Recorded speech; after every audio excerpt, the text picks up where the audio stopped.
Good morning, guys. Welcome to Speaking Out Loud with Renee. And JB isn't here today, but he will be on our next show. Last night really happened. Well, all day yesterday really happened, of course. But Dame, Dame time, right? Dame time. Holy shit. The Blazers really took out the Lakers, which I don't think. I'm not surprised from a competitive standpoint. I expected it to be competitive. They got three solid dudes that can really make a run. I really think that they are missing Trevor Ariza. I think he could hold LeBron a little bit better than anybody else on that team. And then you even add Carmelo. I wasn't even putting Carmelo in those top three with the Blazers. But then you bring Carmelo in. He's playing fantastic. Hit a clutch three there at the end. I was really impressed. I still think the Lakers will pull this off. I still think they'll pull this off. I see them winning it in game 6. But it's going to be a tough series, a very tough series. The Lakers, this is what we were talking about last week, me and JB. Kyle Kuzma has to show up. 14 points for the game. That's just not good enough, man. And the Lakers are shooting 15% last night from the 3-point range. 15%. 5 for 32. Excuse me. You got to be joking me. Their field goal percentage was 35%, 34 for 97. That is ridiculous. How the hell do you want to win with those types of stats? That just, God damn, that's so frustrating as a Lakers fan. It just doesn't make sense. LeBron only puts up 23 points. I know my guy can only do so much. So much. He's carrying the damn load on this team. Anthony Davis had a decent game with 28 points, but he's got to put up more. Anthony Davis has to have 30 plus. But the problem here is the Lakers are showing that they're not deep whatsoever. When the shot is not falling, who do they go to? There's absolutely no one to go to outside of LeBron and Anthony Davis. That has got to be the most frustrating thing as a Lakers fan to watch. Because these guys literally live and die by the shot. Literally. Because they're not aggressive. Kyle Kuzma he was aggressive maybe 2 plays there in backstretch in the fourth quarter, which I loved. But why aren't we seeing more of that? Why are you stepping back to a 3 or a deep 2? You might as well shoot the 3 if you're going to shoot the 2-pointer from that far. Get it together, Kyle Kuzma. If you're going to talk about if it was God, I would have still shot it. Yeah, bro. Try to be aggressive for once. Or for more than once. Because all it seems is like you're being aggressive maybe twice or 3 times in the damn game. Come on now. Be a little more aggressive, my guy. Because if not, you guys are going to go to game 7. And the last thing you want to see is Dame Lillard in game 7. The guy could go off. Shout out Carmelo for getting a clutch 3 there at the end. But I don't think this was so much as for what the Blazers did. I just think they exposed what the Lakers don't have and what they're going to need more consistency of. And that's Kyle Kuzma.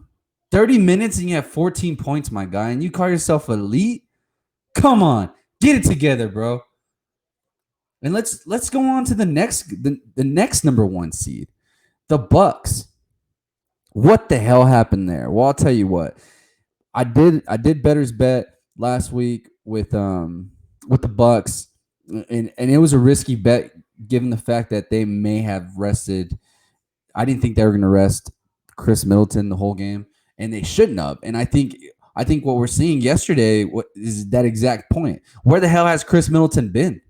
This guy's an all-star. If he wants to elevate himself to a superstar, if you want superstar money, bro, you got to show up. Because if you don't show up, that team is not good. It's the 1 and 2 duo, Middleton and Antetokounmpo, or I'm not going to try to say it, the Greek Freak. But if Chris Middleton continues to play the way he's playing, this team is in trouble. And I'm not talking Laker trouble, because the Lakers will still get out of that, and Milwaukee's still gonna get out of the first round. But round 2, no Gordon for Orlando, and they still put a whooping. Brooklyn was a plus 19, and they pulled that win off. Last night or yesterday afternoon, Orlando was a plus 14, and they pulled that off. Yo, I'm pissed. I said, hey, let me take this safe bet with the Bucks. Let me take this safe bet. I'll be all right. Chris Moulton said, hold my beer, sir. There goes that money. Appreciate you, Chris Moulton. But if Orlando does a great job, they spread the ball around really well. I thought they did good handling the ball. They kept the turnovers low. But Milwaukee, what the Bucks, what Orlando did really great was they were just all sucked in the paint, forcing them to shoot, and Milwaukee just couldn't hit the shots. They just couldn't hit the shots. The shots will come, but you got to play some defense on the other side, man, because Orlando does have one hell of a mid-range shooting game. So y'all got to pick that shit up. I'm still pissed about the Lakers, man. Dame time? What? I just remember when Kobe would do this. And it was that was Mamba time. And that's what we need to see from LeBron. We need to see that killer instinct there in the fourth quarter to take over. That's what we need to see. All right, man. Let's move on to this next topic here. I know the UFC happened on Saturday. I was also hyped about the Sugar Show. I was tweeting about him a little bit. I've been tweeting about him for the last probably like a month or two before his last fight. This guy's a stud. He's a stud. Don't let I rewatched the fight, and it seems like a leg kick to the calf. I also watched Chael Sonnen's podcast, and he kind of broke it down. That calf kick is obviously taking over the UFC. I've never been kicked in the calf. I don't want to be kicked in the calf. I might want to try it just from someone that's not like crazy strong, but that knows how to actually kick. Because if someone kicks you that doesn't know how, they're gonna either break their shit or break yours. So, but I kind of want to just try it just to see, just for it to hit that nerve and see how bad it really feels. But at the same time, like shit, nah. So if I do it though, I would definitely show it to you guys. But yeah, it looks like it was actually a kick that took that leg out, and then he obviously rolled it. The leg, when the nerve was hit, according to Chael Sonnen, when the nerve was hit, yeah, it pretty much numbs the leg, and it makes the foot jello. And when you step and that foot's jello, that ankle's gonna roll.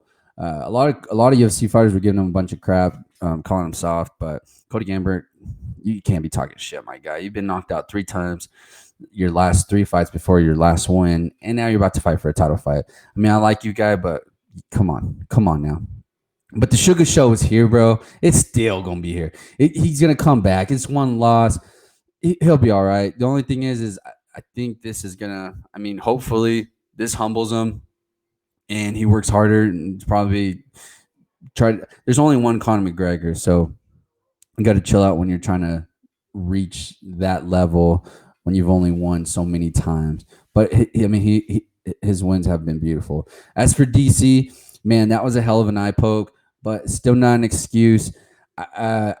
What my question would be for DC is, I know he was complaining about it in the post fight interview. But my question is would DC have stopped the fight if the ref would have caught it? Because he said he couldn't see at all from that eye. And from the looks of that eye, I'm pretty sure you couldn't see shit either. I wouldn't be able to see shit. I can't see without my glasses. So I can only imagine getting poked in the goddamn eye like that. So, but I'm real curious to know if he would have stopped the fight at that moment. And if that's the case, then there would have probably been another fight, which I don't think any of us really want to see. We want to see Francis Ngannou get that title fight. And more than likely, Francis Ngannou is going to knock out Stipe. Because one thing we did learn from Stipe is Daniel Cormier is not the best stand-up fighter, but he was tagging him up. And if you switch hands with Francis Ngannou and Ngannou's tagging him up like that, it is a wrap, son. It is over. Francis Ngannou puts people to sleep. Like, if you want NyQuil, screw NyQuil. Let Francis Ngannou put you to sleep. That's probably the best sleep you'll ever get. Z's. I'm talking Manny Pacquiao laying on the mat sleeping. Z's. It's impressive. But Francis Ngannou's next. And if anything, if I'm the UFC, because I know John Jones is talking about going up to heavyweight, which is awesome. I don't like John Jones, but he is the greatest fighter ever on and off drugs. Doesn't matter. He's still the best. Here's the thing, though. He wants to ladder up over Francis Ngannou. No, sir. But at the same time, do we really want to waste our time seeing Stipe fight again? No. I'll answer that for you. So why not just Stipe's going to be out for a while, like he's been. Granted, he's been waiting for DC, but he's an older guy. I think he's already past his prime. And this weekend kind of displayed that. So I wouldn't be upset if Dana White just did an interim fight and did Francis Ngannou and John Jones. Winner of that would go and fight Stipe in about a year. I think that seems reasonable. There's no reason to hold that heavyweight belt for 8 months or a year. It just seems ridiculous. So Dana White, get us a interim fight. John Jones, Francis Ngannou.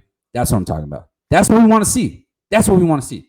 Bring John Jones back, pay him his money, because it's like at this point, John Jones just needs to take the villain part of the game, be the bad guy, get paid like Floyd Mayweather. That's what you got to do. Stop trying to be the good guy, which is cool what he's doing in Albuquerque and all that shit. Shout out to him. But just embrace it. Embrace being the villain. And people are going to buy those pay-per-views like me just to see you get knocked out. And if you keep winning, you're still going to be taking my money. That's just how it works. So do you think, John? All right, man, let's move on to let's go back to basketball. Let's make another shift.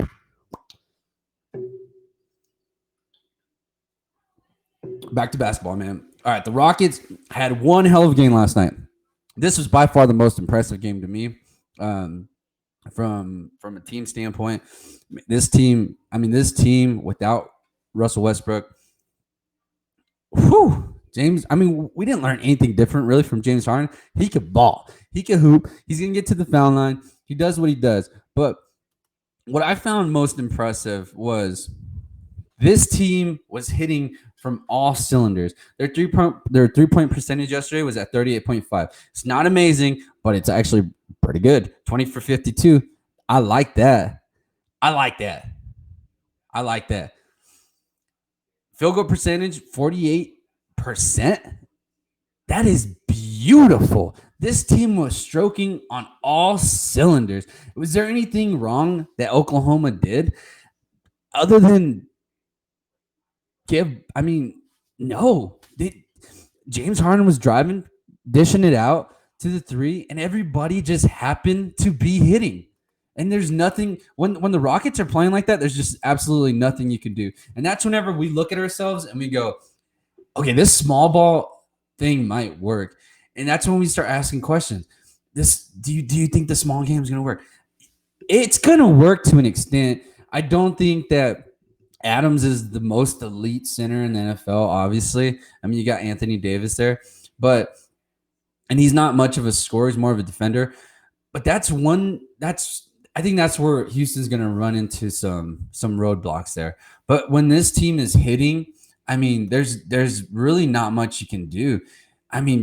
You got PJ Tucker hitting 11 points, House 9. Covington can do a lot better. So he had an off game, 31 minutes, and you only have 3 points. You got to step that up. But he's also busting his ass down low. Him and Tucker are just grinding down low, which is beautiful to see.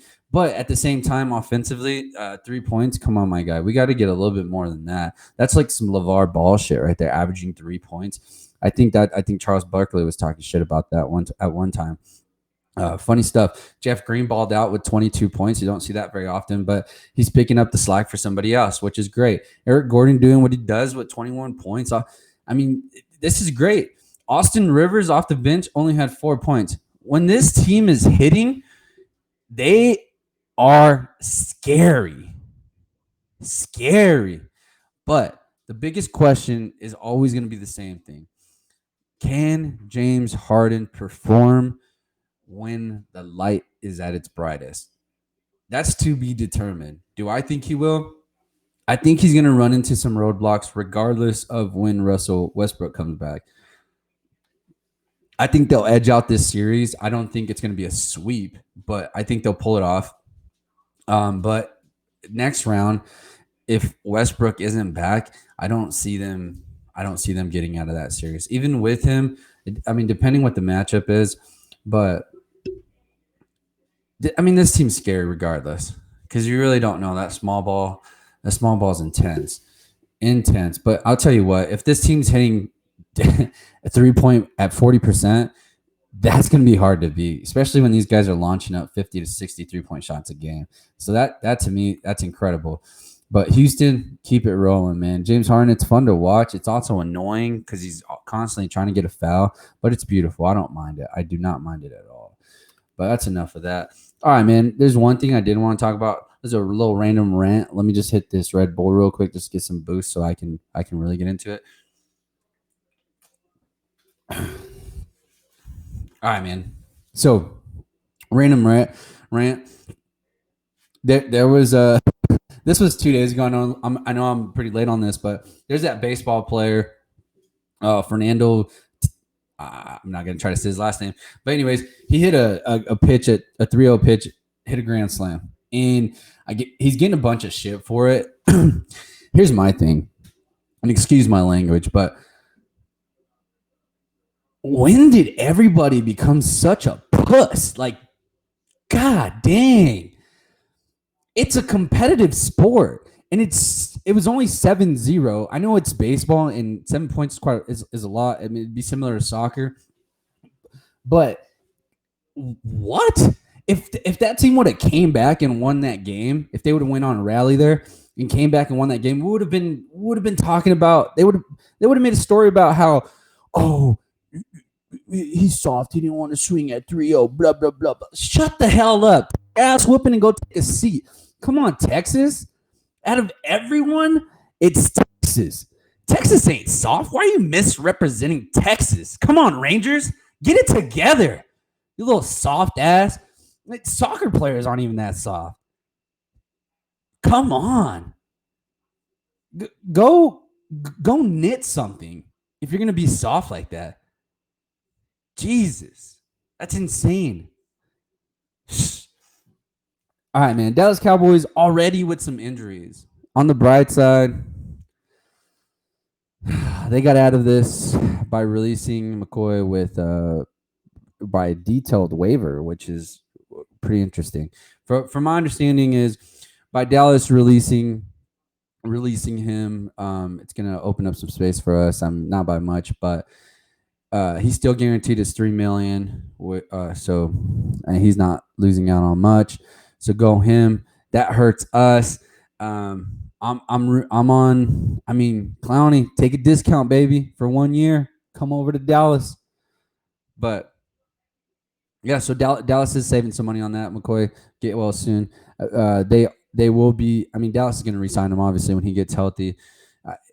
That it's just how it works. To me, it's interesting how that contract was written out about how that injury was specifically on there. Question mark. Was it, or did they write it on? And McCoy knows about it, and he's going to re-sign. And they're just trying to set it up for the future. I don't know. Seems interesting. If you want to be that guy and ask questions, seems interesting. Next one is the next UFC pay-per-view is going to be Israel Adesanya against Costa. Man, that is a matchup. Guys, if you don't watch UFC, this is the fight that you want to see that will get you into UFC. It's such a beautiful matchup. You got Costa that he's a pressure fighter. He's going to come up. He takes hits to give hits. The only problem is that Adesanya is so dialed up. Everything is about timing and precision. It's so beautiful. It's that's a problem. If you're coming, I mean, he's such a counterpuncher. The footwork is beautiful. I'm not an expert in the UFC or in fighting whatsoever, but I mean, you understand beauty and it's poetry. Seeing him move, the body movements, his footwork, the head movements, everything is so timed. And with this fight, it's gonna be fun. Someone's getting knocked out, and there's gonna be some blood.